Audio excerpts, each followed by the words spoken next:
I was running through the rain trying to get home as quickly as possible when I noticed my crush James walking onto the school grounds. I didn't want him to see me like this. I was soaked to the bone, looking like a drowned rat. But I had to know what he was up to. What if he was breaking into the school? I decided to follow him. And at one point, I swear, he turned around and looked right at me. I didn't know if I was seeing things, but it even looked like he smiled at me. Wait, did he want me to follow him? Suddenly, I felt brave. I was going to tell him how I felt. The moment I'd waited for my whole life had arrived. But then I saw him climbing into the tornado shelter, and that should have been my first warning not to keep following him, because things were about to get super weird. Before I unleash my crazy story onto you, click like and subscribe to stay up to date with all the madness that My Story Animated has in store for you. Okay, so there I was, climbing into a tornado shelter after my crush, with absolutely no plan of what I'd do next. I was acting purely on impulse, and it felt amazing. I felt sure he knew I'd climbed in after him,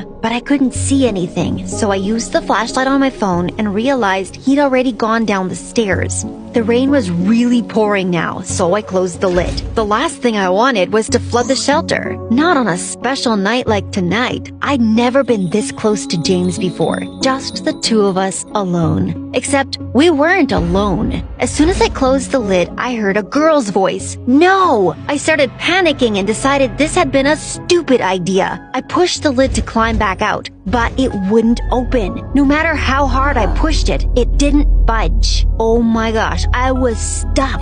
If it had just been me and James down there, it would have been quite exciting. But suddenly I heard a kissing sound and I realized my worst nightmare had just come true. I was stuck in a tornado shelter with my crush and his girlfriend by the sounds of things. I didn't want them to know I was there, like some creepy stalkers, so I tried to keep as quiet as possible. I could hear them laughing, and then the girl said, "Did anyone see you come in here? I hope we didn't get caught." And James replied, "No, I don't think so. Oh no, wait, there was a girl from my school, but she wouldn't say anything. She's such a loser." At that, I had to cover my face. I wanted to cry. It felt like he'd shoved a knife through my heart. And then I felt angry. I had to get out of there. This was literally the most embarrassing situation to ever be in. And what would my parents think when they found out? I gave the lid one final push, but I pushed too hard. The next moment, I lost my footing and was rolling down the stairs. I landed with a thump